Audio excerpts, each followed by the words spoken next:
اے لوگو اپنے اس رب کا تقوی اختیار کرو جس نے تمہیں ایک جان سے بنایا، اسی سے اس کا جوڑا بنایا، آدم اور حوا، اور ان دونوں سے کثیر تعداد میں مردوں اور عورتوں کو زمین میں پھیلا دیا۔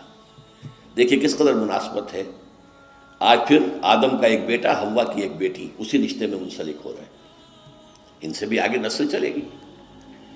آج جو 6 بلین ہیومن بینگز ہیں، مین اینڈ ویمن، وہ کون ہیں؟ سب آدم اور حوا کی اولاد ہے کہ نہیں؟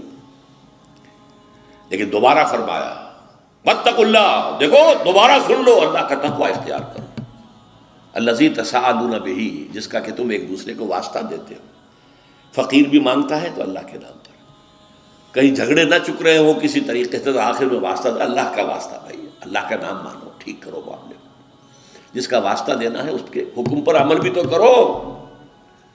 والارحام، رحمی رشتوں کا لحاظ رکھو، قطع رحمی نہ ہو، صلہ رحمی ہونی چاہیے۔ اللہ تعالیٰ تم پر نگران ہے، تمہارے ایک ایک عمل کو دیکھ رہا ہے۔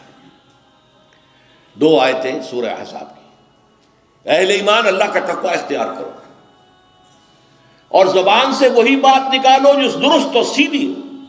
یہ بھی زبان کا تقوی ہو گیا نا، پہلے بولو، پہلے تولو پھر بولو، ایک ایک حرف کی جواب دہی کرنی ہوگی اللہ کے ہاں۔ تم نے یہ بات کہہ دی تھی، did you have the right to say it, حق تھا تمہارا،